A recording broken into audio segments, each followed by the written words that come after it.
Assalamualaikum warahmatullahi wabarakatuh. Waalaikumsalam warahmatullahi wabarakatuh. Kembali lagi bersama kami di sini di podcast Solusi Nikah. Saat ini saya bersama narasumber. Di sini ada dua. Yang pertama dengan Bapak Alvin dan yang kedua dengan Mas Faizar. Baik, nah sekarang tuh kan udah mulai rame nih Pak, beda sama pernikahan yang dulu-dulu ya, zaman orang tua kita dulu. Kalau sekarang karena mungkin sudah problematikanya udah mulai kompleks, nah ini ada nih istilah yang lagi booming di kalangan anak muda yang baru mau nikah, belum apa-apa aja tuh mereka udah prepare-nya itu sampai buat perjanjian pranikah. Nah, sekarang saya mau minta pendapat nih sama bapak-bapak sekalian. Kalau perjanjian pranikah itu dari sudut pandang secara syariat agama, juga secara hukum-hukum di Indonesia ya, tentang pernikahan itu bagaimana nih? Iya. Silakan Pak. Sebelumnya jangan manggil Pak gitu kan, tua banget gitu ya. Mas aja gitu. Baik, kan dimanggil Mas Faizar dengan nggak apa-apa. Ya. Baik. Ya gimana menurut siapa dulu nih ya? boleh. Iya. dengan Ini kan generasi Titanic kali ya. Jadi semegah-megah Titanic disiapkan sekocinya, sebesar-besar Concordia disiapkan sekocinya, sebesar-besar cinta disiapkan perjanjiannya. What happen next kita nggak tahu. Maka kemudian kalau butuh lagu setelah menikah itu biasanya lagunya Payung Teduh, Akad dan segala macam. Tapi setelah nikah sebenarnya lagunya adalah Welcome to the Jungle. You don't know what happened after you get married, you know. Nah, gitu. Nah, salah satu isu itu perjanjian pranikah ya. Boleh? Ya boleh sih. Ada dasar hukumnya? Ya ada, gitu kan. Jadi kalau di undang-undang itu ada di pasal 29, Undang-Undang Perkawinan nomor 174. Kita lihat dari sisi formal begitu ya, ada dasarnya perjanjian pernikahan. Kalau pernikahan itu sendiri perjanjian kok. Kalau kemudian ada pernikahan ada perjanjian, bahwa di dalam perjanjian ada sesuatu, maka kemudian sebelum berjalan kita bikin perjanjian, why not gitu kan? Nah, cuman kan gini, tadi kalau sebesar-besar Concordia oke, Titanic disiapkan sekoci aja boleh. Mungkin pada situasi tertentu perlu itu perjanjian pranikah buat ya istilahnya kan banyak perempuan insecure gitu ya kan. Betul. Perlu ada sekuritas untuk itu after you get married kan gitu, bukan supaya tidak menjadi merugi setelah menikah. Jadi kemudian sebelum berjalan kan bisa melakukan perjanjian yang lain. Tetapi kalau hanya sekadar perahu di Pulau Seribu mungkin nggak perlu kali ya skoci ya, tapi tetap disiapkan adanya pelampung, yes kan gitu. Nah, kita bikin analogi gitu.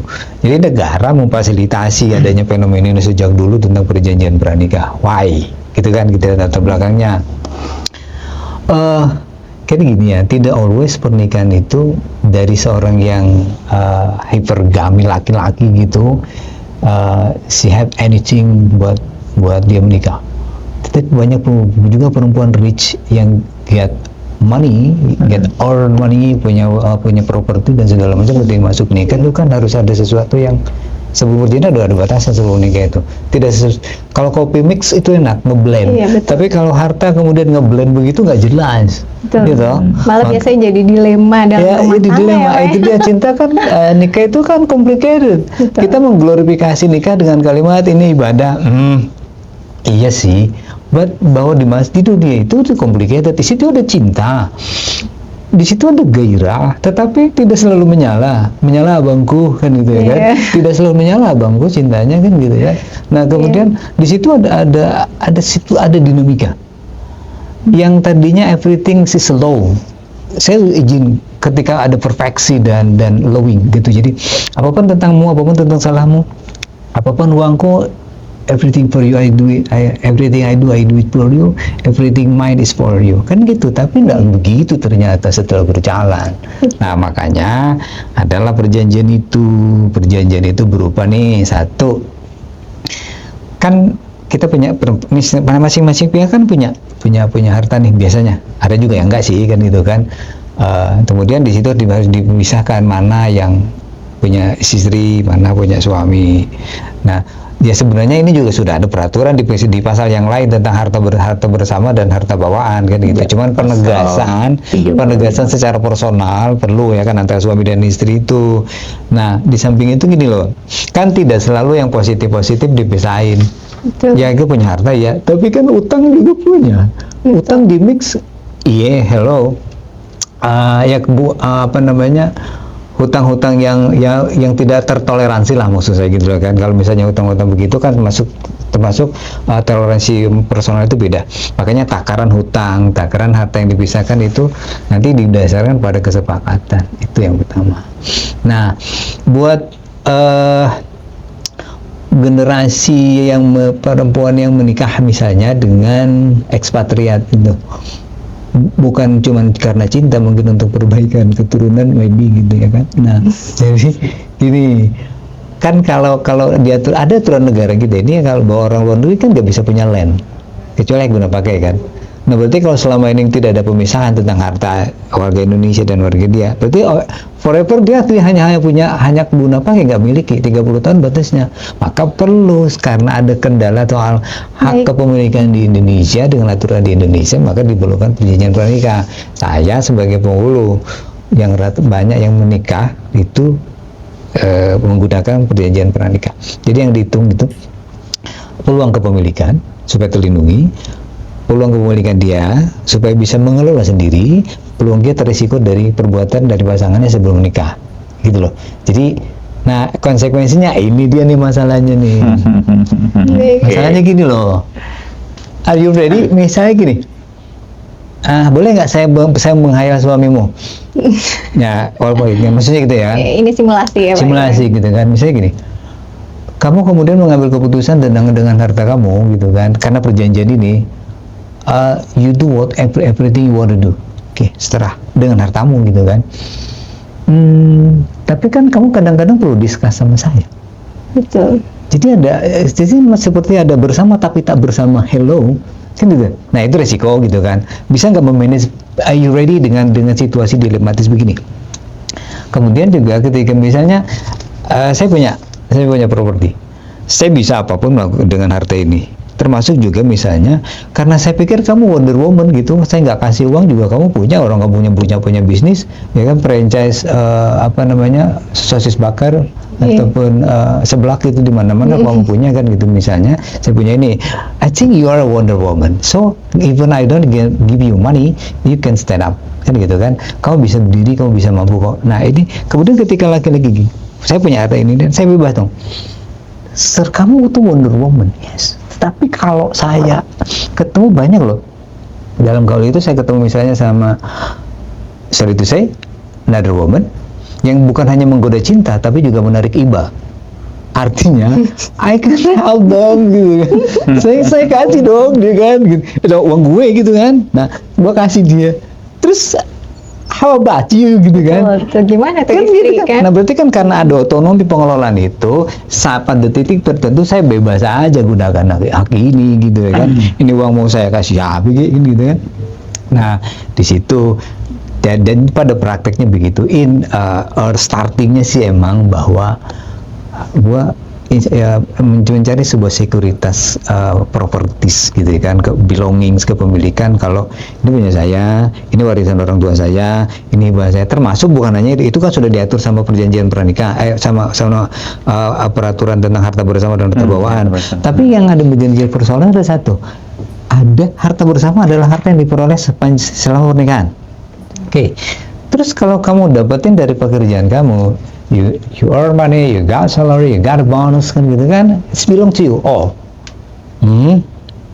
Berarti kan tidak ada harta bersama. Semuanya kerjamu, hasilmu, bonusmu itu punyamu. Saya pun juga begitu. Bersama tapi tak bersatu, kan gitu kan. Ada istilahnya hidup bersama dengan tinggal bersama. Nah, sekarang ini tren tuh Pak, kan seperti gitu itu. kan. Nah, itu dia. Nah, itu makanya gini, perlu sebuah situasi psikologis tertentu, strata tertentu, kondisi seseorang yang kemudian, oke, ini tawaran perjanjian pranikah. You agree for this? Oke, bisa nih. Oke, kita bikin itu. Hello, dan mungkin bisa juga begini. Kalau udah nikah gimana nih? Bisa. ada apa yang dari Mahkamah Konstitusi. Jadi ada perjanjian pranikah, ada perjanjian di dalam pernikahan. Perjanjian Kamu bisa perkawinan. juga masuk itu. Jadi setelah masuk nih, kamu kan sama-sama I'm just a poor boy, nobody loves me. Bismillah kan gitu. Kamu nggak punya, saya nggak punya. Kemudian juga money kan gitu kan. Oke, kita perlu pengaman dong. Bisa bikin perjanjian di situ. Terus oke, sama seperti tadi. Kemudian yang terakhir gini, apakah bisa perjanjian yang sudah dibuat itu di stop at gitu kan? Bisa. Semua bicara tentang dealing. Kamu, aku, pihak satu, pihak dua, ketika aku deal untuk bikin, oke, kita deal, kita bikin change, kita bisa bikin deal, kita bikin stop it, nothing else, kita bikin stop, kita bikin apa namanya dealing lagi, bisa seperti itu kok. Jadi nggak baku kayak takdir mubrom gitu, nggak, dengan ngobrol misalnya ganti gitu. Ada yang dalam konsep syariat itu, inilah yang dinamakan satu bentuk kesepakatan, ya, gitu. Antarodin itu di situ. Nah, kalau dalam ini tadi Alvin itu sudah menyampaikan dari sisi tinjauan perundang-undangan, ya, gitu. Beliau menyatakan bahwa perjanjian perkawinan itu diatur kok, landasan hukumnya ada, pasal 29 Undang-Undang Nomor 1 Tahun 74. Ya, kalaupun toh tidak terjadi perjanjian perkawinan, ya, maka dilindungi dengan harta bawaan dengan harta bersama, ya. Kalau harta bersama itu ada dia di Undang-Undang KUHP, ya, di pasal 128 Undang Hukum Perdata. Itu harta bersama, ya, gitu. Nah, sekarang bagaimana tinjauan dari sisi syariatnya, ya, gitu. Banyak mitos negatif, ya, gitu. Orang belum apa-apa kok sudah ngomong pisah harta, belum apa-apa kok sudah dia seolah-olah membicarakan nanti kalau cerai gimana, ya, gitu. Nah, kalau dalam tinjauan syariat, ya, akad nikah sendiri itu adalah sebenarnya mitsaqon ghalidho. Dia perjanjian yang kuat. Nah, perjanjian nikah, antara siapa nih? Ya, nikah itu bukan making love, gitu, ya. Buktinya apa nikah bukan making love? Buktinya adalah cinta itu bukan rukun nikah, gitu. Jadi tidak perlu ada cinta pun nikah sudah sah. Tapi nikah adalah komitmen perjanjian antara seorang laki-laki dengan Allah, antara seorang suami dengan Allah. Itu yang dinamakan mitsaqon ghalidho. Nah, dari sisi pernikahan aja sendiri sudah perjanjian. Nah, dalam komitmen ini, ya, maka syariat pernikahan sudah mengatur apa sih kewajiban-kewajiban suami ketika dia menerima akad perjanjian dengan Allah itu. Nah, diantaranya adalah komitmen suami itu dia berjanji untuk wa'angfiku, menafkahi istri. Jadi walaupun tidak ada perjanjian perkawinan, mungkin bagi teman-teman yang tidak ingin ada perjanjian perkawinan, oke, nggak masalah. Karena suami pun sudah berjanji kepada Allah untuk senantiasa menafkahi istri dan anak-anaknya. Nah, kalau nanti terjadi perceraian, ya, maka kemudian ya tidak ada lagi nafkah buat istri, yang ada nafkah buat anak. Nah, nafkah kepada istri itu, ya, itu diberikan selama masa idahnya, selama dalam masa idah ketika terjadi perceraian. Jadi yang sering tidak diketahui bahwa setelah seorang suami menceraikan istrinya, maka salah satu quru 3 kali suci dia tetap harus memberikan nafkah kepada mantan istrinya yang diceraikan ini. Setelah masa idahnya selesai, putus. Tidak ada lagi istilah dia menafkahi. Yang ada dia harus melanjutkan nafkah kepada anak-anaknya. Jadi dalam sisi harta jelas ketika terjadi perceraian. Nah, demikian pula, ya, dalam prinsip syariah itu adalah uangku, uangmu, uangmu, uangmu. Gitu. Jadi nggak usah khawatir, meskipun tidak ada perjanjian perkawinan, ya, itu kalau seorang suami mengambil hak-haknya seorang istri, mengambil hartanya istri, dia mencuri. Gitu. Contoh, ya, watun nisa aswaduqatihinna nihlah, berikan mahar kepada perempuan yang kamu nikahi sebagai satu pemberian dengan penuh kerelaan. Maka seorang suami menunaikan maharnya, saya tunaikan mahar misalnya 1 juta, kemudian secara diam-diam saya ambil lagi 100.000, itu mencuri tanpa izin seorang istri. Maka nggak boleh seperak pun seorang suami mengambil hak yang telah diberikan kepada istrinya, apalagi itu adalah harta-harta yang dia peroleh dari warisan ibunya, dari warisan orang tuanya. Maka itu sepenuhnya menjadi hak istri. Itu namanya harta bawaan, dan harta bawaan ini adalah hartanya seorang istri. Nah, bedanya ya, kalau kemudian dari harta bawaan itu kemudian dia menghasilkan mobil, rumah dan segala macam, maka itu harta yang didapatkan setelah pernikahan. Kalau nggak ada perjanjian perkawinan, maka itu dianggap harta bersama. Ketika nanti terjadi perceraian, yang bukan harta bawaan, yang bukan harta asal yang dia bawa sebelum pernikahan itu menjadi harta bersama, maka begitu cerai 50-50 situ, ya kan, gitu. Aset rumah, punya 2 rumah setelah menikah, maka ya kamu tempati rumah yang satu, saya bawa rumah yang satu. Nah, nafkah kepada anak itu kewajiban ayah, kewajiban istrinya ya udah dia dapat itu, gitu. Walaupun ayahnya nanti nikah lagi dengan orang lain, tetap dia harus memberikan nafkah kepada anak itu. Jadi ini dalam tindakan syariat. Jadi perlu tidak sih sebenarnya, ya tergantung bagaimana tadi gitu kan. Mungkin tadi ada kecemasan, ya kan, orang yang tipe wanita sekarang gitu kan, gitu, dia pengen betul-betul asetnya itu terjaga gitu, dan banyak modus gitu. Sekarang banyak modus perkawinan hanya ingin menggerogoti, misalnya nikahin janda kaya, ya kan, gitu, dia ingin dapat asetnya saja, maka dilakukanlah pemisahan harta. Nah, dalam perjanjian perkawinan bukan sekedar dari sisi harta saja, ya, bisa juga kira-kira boleh nggak nih, ya gitu, kalau perjanjian perkawinan itu terkait dengan tidak mau yang bersangkutan di poligami gitu kan, gitu misalnya gitu. Nah, ketika yang bersangkutan tidak mau dipoligami, boleh nggak nih kira-kira nih gitu dibuat dalam akta notaris? Saya sambung ya, poligami. Betul. Tapi saya bukan poligamis, bukan praktisi, nggak apa-apa ya. Banyak juga sih Pak, di berita itu ada yang ketika sudah bercerai, akhirnya yang tadinya dia bekerja, terus dia juga ada beberapa hartanya di rumahnya bersama suaminya saat masih bersama, terus ketika dia pergi karena harus berpisah, banyak yang barangnya, ada beberapa kasus juga yang diangkat di sosial media tuh, jadi dia pergi akhirnya tidak membawa sesuatu apapun. Nah, itu berarti bisa ya, maksudnya terus ketika ketahuan nih seandainya suaminya menikah lagi, nah itu berarti dia boleh dong mengambil hartanya walaupun saat itu dibeliin suaminya misalnya. Itulah barrier psikologis relasi cinta ketika yang tadinya emosional menjadi rasional. Talk about what is yours, what is mine gitu kan, bicara rasional. Tapi kebersamaan kita kan emosional di awalnya. Nah, kemudian ketika ada kendala kayak gini, perintilan gitu ya kan, yang tertinggal dari jejak cinta yang kemudian Bandung Lautan Api gitu kan.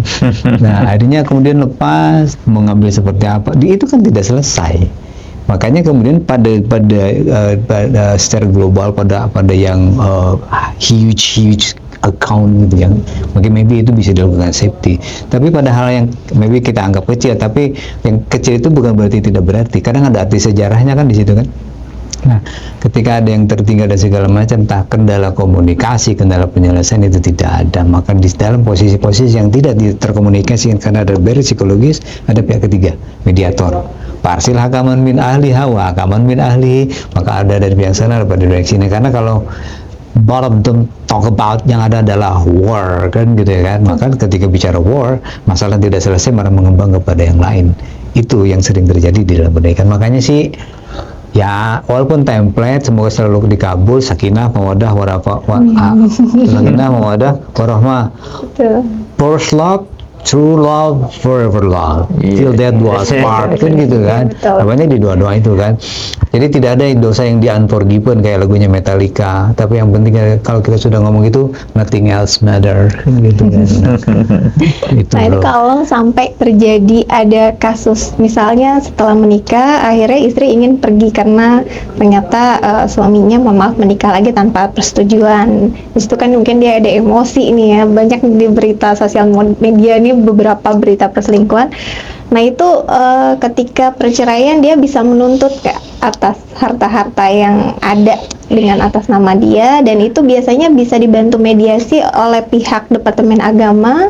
Ada salah satu misalnya dari apakah ada penasehat dari disediakan seperti jadi, itu gitu ya. Salah satu fungsi ya manfaat perjanjian pranikah ya kan, atau pos nikah, ya kan, gitu. Masih sudah berlangsung pernikahan baru dibuat perjanjian. Itu adalah fungsinya yaitu tadi, ketika terjadi ranah konflik sengketa harta, maka ia akan dikembalikan pada konsensi awal, gitu. Kalau ada seorang suami yang dia melarikan mobil istrinya, maka dia anggap bisa mencuri, gitu, karena bukan haknya dibawa, gitu. Maka itu menjadi rujukan dasar, itu. Nah, tadi berbicara masalah selingkuh, ya kan, gitu. Boleh nggak sih pasal bahwa ketika terjadi selingkuh maka kemudian perjanjian pernikahan itu akan dibuat, gitu kan, gitu, tidak terjadi selingkuh, gitu. Nah, selingkuh sendiri itu kan ada batasan, gitu. Harus diperjelas apakah dengan chat WA saja iseng dia sudah selingkuh, ya kan, gitu, atau kemudian dia nikah dengan wanita secara syiri mungkin itu dianggap selingkuh.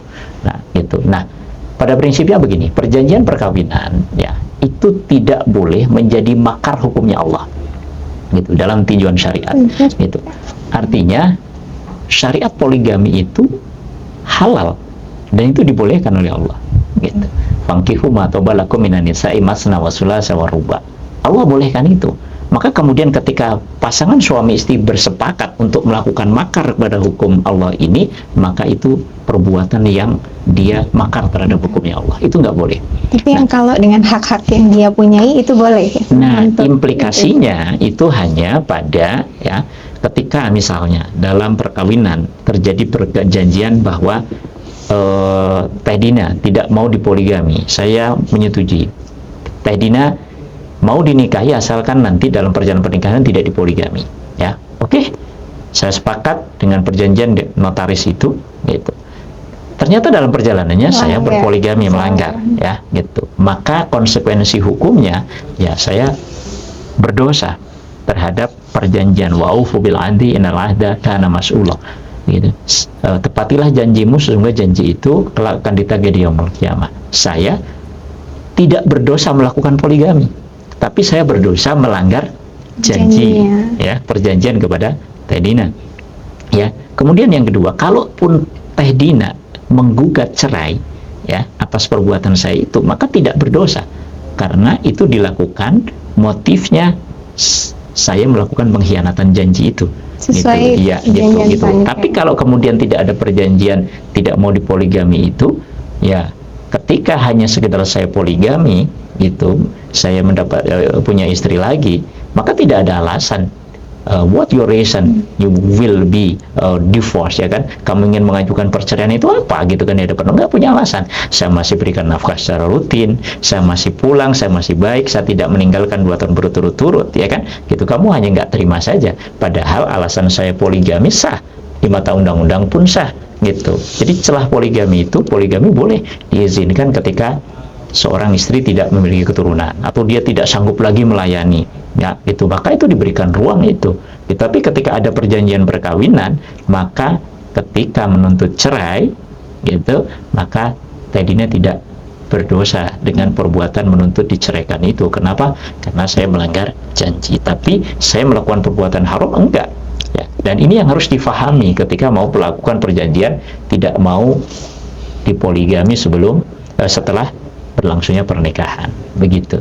Kalau untuk syaratnya bikin perjanjian pranikah, apakah ketika dokumennya udah ada nih, Mas Alvin, misalnya dokumen pernikahannya udah ada, atau misalnya jaraknya sudah dekat dengan pernikahan, atau jauh-jauh hari sebelum menikah pada saat sudah perencanaan, kira-kira kapan gitu. Dan itu biasanya perjanjian pranikah kan kalau pembuatan kayak akta rumah apa itu kan notaris. Nah, kalau ini untuk di Departemen Agama sendiri, di mana di KUA-nya atau di Departemen Agamanya yang menjadi divisi yang bisa didatangi, gitu ya.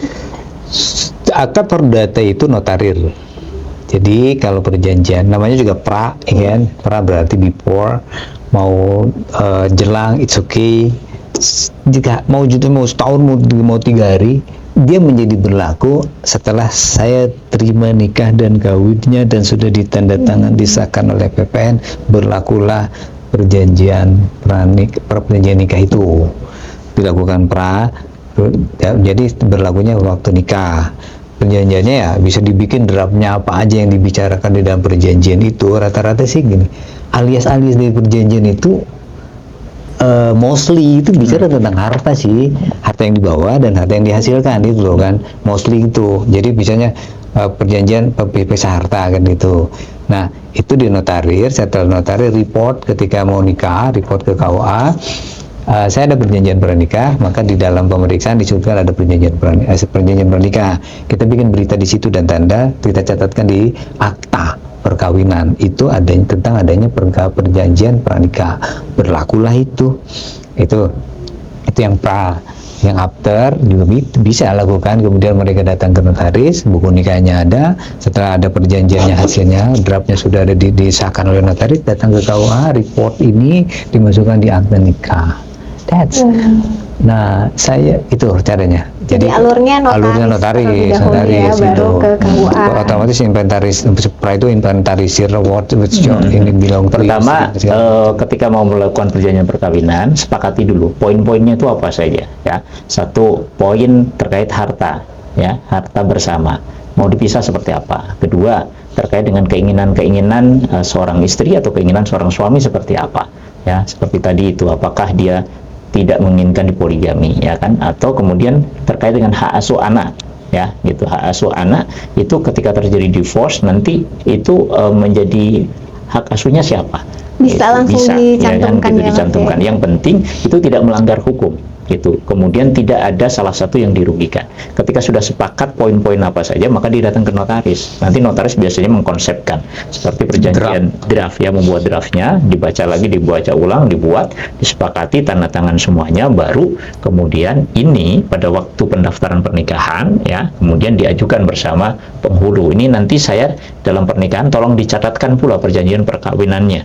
Maka kemudian dia diminta untuk membawa fotokopi KTP, kemudian membawa buku akta kelahiran, kemudian dia bawa kakak gitu kan, kemudian kita catatkan di lembar paling terakhir buku nikah itu bahwa telah terjadi perjanjian perkawinan nomor sekian-sekian. Ada berarti ya, di buku nikah. Ya di buku nikah itu ada tertera di situ. Kemudian kita catatkan juga di register sehingga ada pihak ketiga yang mengetahui akta notarisi itu. Nah biasanya KUA meminta salinan atau fotokopi semacam ini ya, gitu, semacam perjanjian. Ini kan perjanjian perkawinan nih.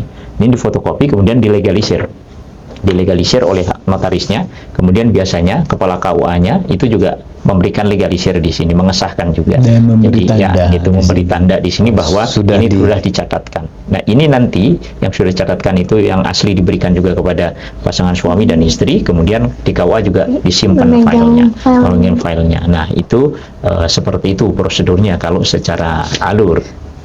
Saya tadi stay on the track, kan ada OOT ya, out of topic gitu.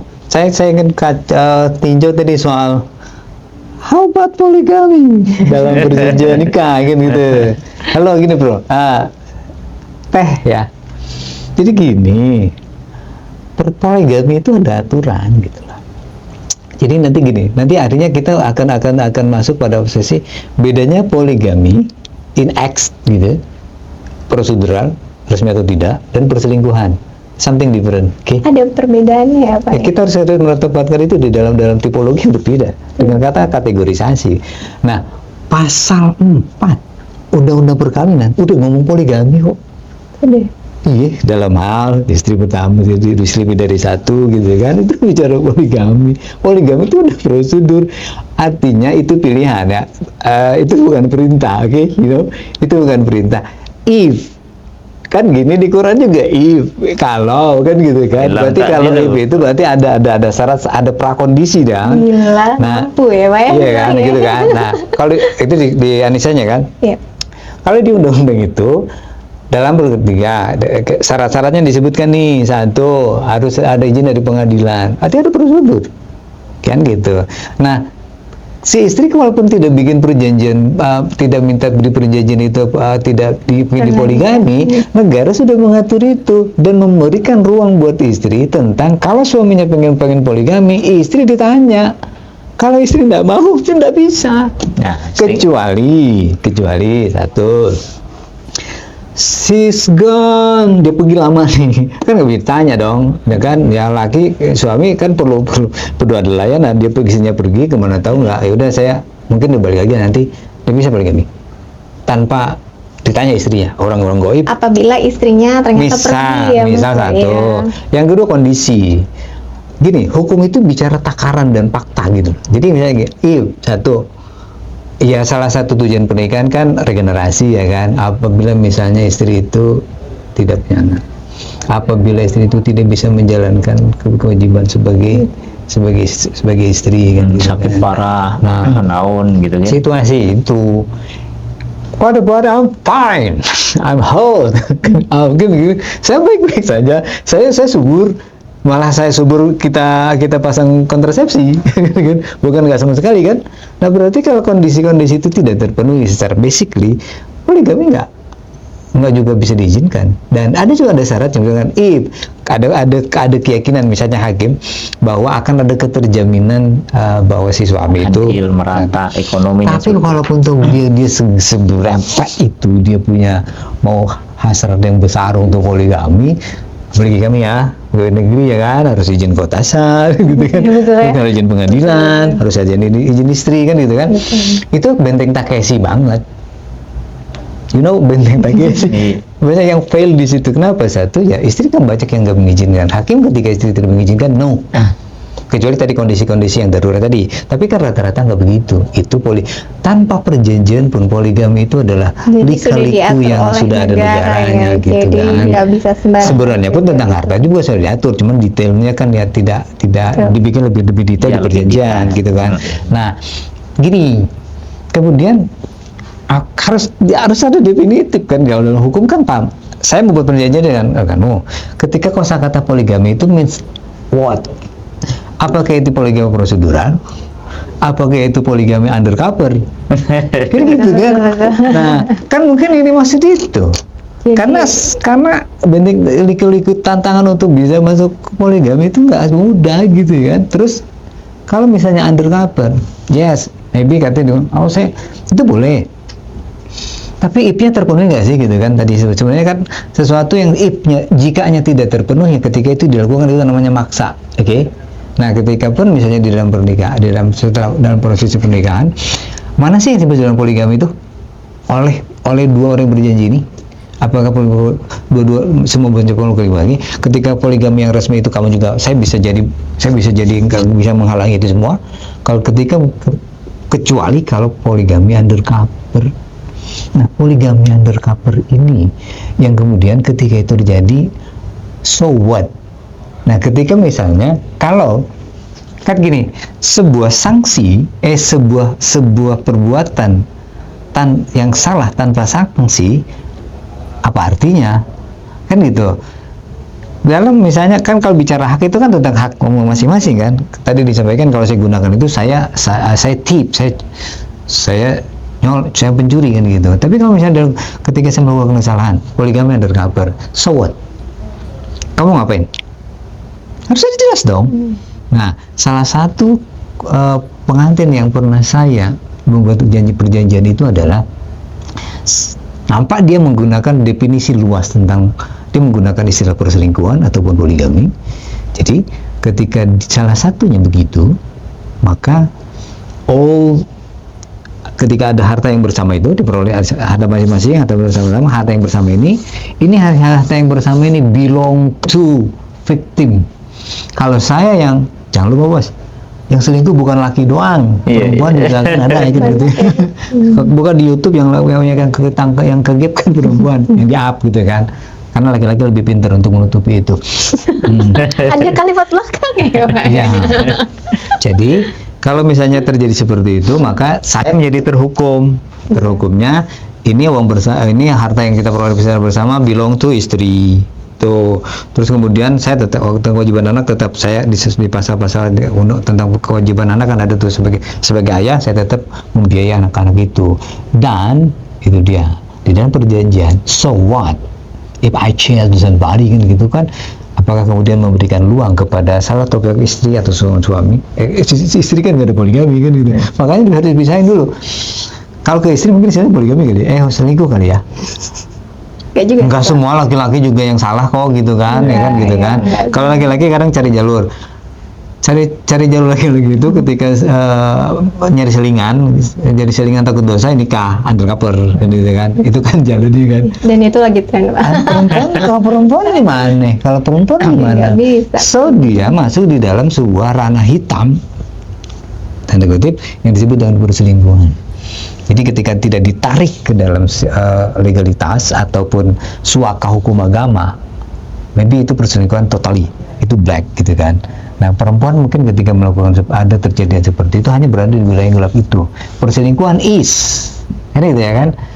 Apakah kemudian punya ada syarat atau chatting sudah end chat terus kemudian apakah hanya sekedar feeling yang terus memanggil di dalam misalnya menyanyikan lagunya Padi seandainya masih bisa memilih kan, seandainya aku masih bisa memilih gitu kan, padahal bini sampingnya gitu kan. Nah, cuman kan harus sebuah tindakan itu bukan hanya di pikiran, dan emang dimulai dari pikiran tetapi dengan action.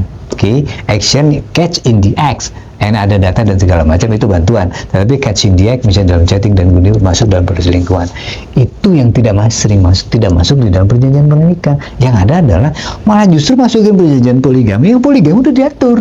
Tidak perlu itu. Sebenarnya memang tidak perlu ya. Kalau mengatakan bahwa perlu tidak sih pasal klausul ataupun draft tidak mau dipoligami itu, tidak mau dimandu itu masuk enggak gitu. Saya pilih enggak perlu gitu. Kenapa? Karena ada skoci lain yaitu psikotahlik ya gitu.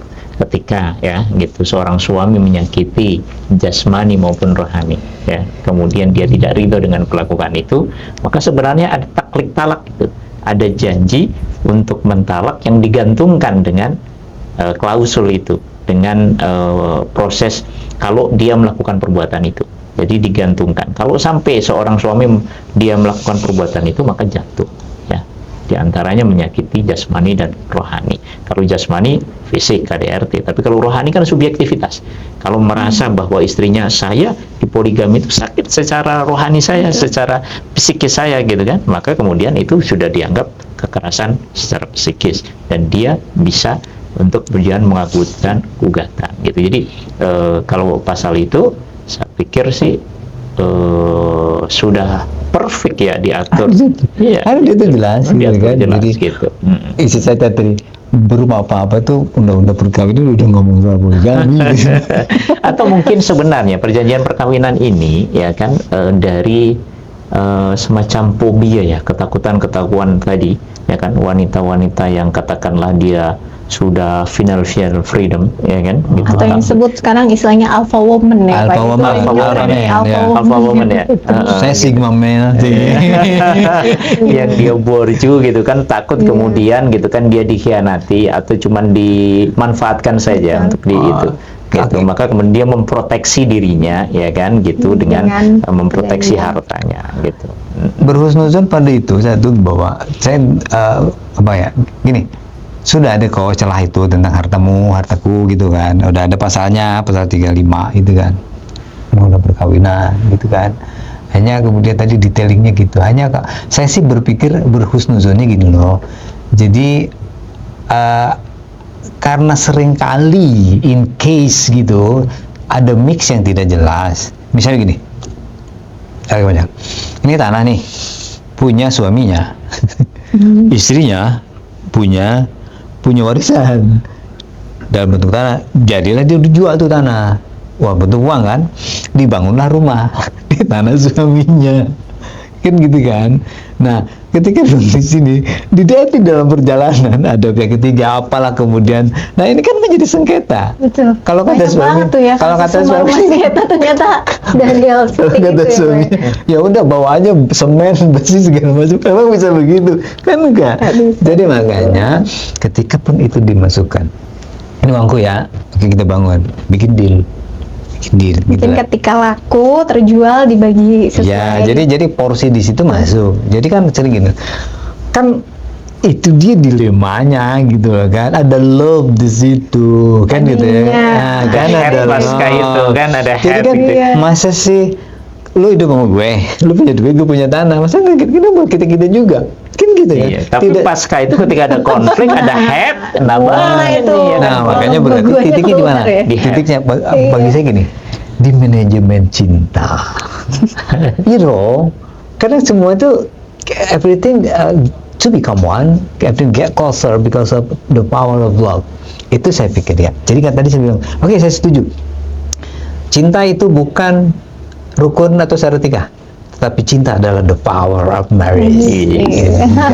Lu tanpa itu nggak bisa. Ini ada satu lagi nih yang jadi sering jadi pembahasan, bahkan ada salah satu di sosial media saya lihat itu ada pembahasan tentang mertua dan menantu. Nah ini bisa juga nggak dimasukkan di perjanjian pranikah bahwa ketika sudah nikah sang istri mau tinggal berpisah dari entah iya, bisa. orang tuanya atau mertuanya, itu bisa dimasukkan, dicantumkan. Karena kan ya tidak sedikit juga ya permasalahan rumah tangga terjadi. Udah Based banget. on case, maka kemudian ambil lesson, ambil pelajaran. So ketika masukkan ke dalam areaku atau nikahku gitu kan, cinta itu, nikah itu bukan segitiga, itu bukan karena orang lain, tetapi kadang karena mertua. Boleh sih itu dibikin janji. prinsipnya maslahah, ya kan, maslahah. Tapi kemudian pernikahan itu bukan menjadi penghalang seorang suami untuk berbakti kepada Betul. ibu dengan ayahnya. Iya. Tapi kalau kemudian ya, dia hanya sekedar berpisah rumah, boleh-boleh saja Secara disyaratkan. syariat agama gitu. juga memang Dan sebenarnya perjanjian seperti itu kalau bagi orang suami yang komitmen, dia punya ketakwaan, nggak perlu ke notaris, tinggal buat draft sendiri saja. Kalau memang dia khauf, takut kepada Allah, dia takut melanggar janji itu sebenarnya. Jadi kalau ke notaris kan mahal ya, itu biayanya ya tergantung berapa pasal yang dimasukkan. Tapi kalau kemudian perjanjian-perjanjian itu menjadi komitmen, perbincangan lah ya kan. Oke, saya mau dinikahin oleh kamu, tapi saya nggak mau setelah nikah aku masih tinggal bareng-bareng dengan kamu. bisa Padahal dikasih materai ya Pak ya? it's okay gitu. Tapi kemudian ini kan harus terjadi satu kepemahaman. Dia anak laki satu-satunya. Orang tuanya sudah tua, ya kan, butuh pengurusan dirinya. Maka kemudian ketika dia meminta, menuntut sesuatu yang berlebihan, berarti itu hanya menguntungkan untuk dirinya, tapi kemudian merugikan pihak suaminya. Nah, ini yang nggak boleh. Berjanji itu harus memberikan kebermanfaatan. Change, ya kan, gitu. Artinya diberikan satu reason, apa sih sebenarnya, gitu kan? Takut, ya kan, gitu. Kalau kemudian nanti ada justru ini menjadi pembuka aib dan segala macam, atau di situ ada ponakannya, dia nggak nyaman ketika dia harus berpakaian menutup aurat terus, padahal di situ ada adik ipar dan segala macam, potensi untuk itu. Nah, kalau memang alasan-alasannya secara syariat masuk akal, gitu kan, banyak madorotnya, it's okay. Istri meminta itu. Secara agama juga ada gitu, ya. tinggalan Iya. itu. Iya. Seru banget nih Jadi, kayaknya. jadi gini, jadi kalau lagi deh ini Mungkin ada pesan freedom, juga I'm ya. got freedom. Jadi nikah itu, suami istri itu ada seperti kingdom yang baru, kingdom, kerajaan baru. You my queen, yang like a king, kan gitu kan. Kemudian kita akan membangun ini, gitu kan, kita membangun benteng, tetapi kita tetap punya relasi untuk punya suaka dan kebaikan, ihsan kepada akorib, mertua, orang tua masing-masing, kan gitu kan. Jadi tidak ada nih dengan pemisah. Saya pada dasarnya, pada saat nilai-nilai yang sebenarnya berbeda, bahwa orang tua perempuan, orang tua laki-laki, itu tetap mempunyai strata yang sama di dalam membangun relasi itu semua. Not about you're a woman, kemudian kamu belong to me, all of you. No, tapi kan secara etis ada hubungan dengan orang tuamu. Gitu. Oke, kesimpulan kawan-kawan ya gitu. Jadi bahwa perjanjian perkawinan ini itu adalah sesuatu yang memiliki landasan hukum, ya. Itu dia boleh untuk kemudian dilakukan baik pranikah ataupun setelah dia melakukan pernikahan, ya, dan itu legal. Kan tapi prinsipnya bahwa perjanjian perkawinan yang dibuat itu tidak boleh merugikan, gitu, salah satu pihak. Sama-sama ini adalah satu bentuk tadi solusi, gitu. Justru bisa juga untuk memperkuat daripada perkawinan dengan katakan dia membuat perjanjian pisah harta ini, ya. Kemudian suami kalau mau menceraikan, kemudian dia menjadi berpikir 3 kali lipat, ya kan, gitu, 3 kali berpikir ulang, gitu kan, untuk kemudian dia menceraikan. Bisa juga menjadi penguat dan bisa menjadi kehati-hatian, gitu, menjaga prinsip itu, gitu. Dan tadi juga ketika sudah dilakukan perjanjian perkawinan itu, sebelum katakan dia bercerai ternyata baik-baik, oke, kemudian diakhiri semua, udahlah, kembalikan pada aturan syariat. Itu sebenarnya lebih tenang dan kita lebih percaya, Itu karena harta itu sebenarnya adalah ya innama amwalukum wa auladukum fitnah. Sebenarnya harta kita, anak-anak kita adalah fitnah, ujian gitu. Bagaimana kemudian udah aturan syariat itu sudah sangat lengkap, bagaimana mengatur hak-hak masing-masing itu sudah itu. Kembalikan. Jadi kalau kita mati ya udah biarkan syariat yang mengatur, bukan pikiran kita yang mengatur ataupun pikiran daripada istri yang mengatur atau pikiran anak-anak yang mengatur. Jadi untuk yang tidak mau melakukan perjanjian perkawinan juga oke, nggak masalah, karena sebenarnya aturan pun memproteksi daripada hak masing-masing.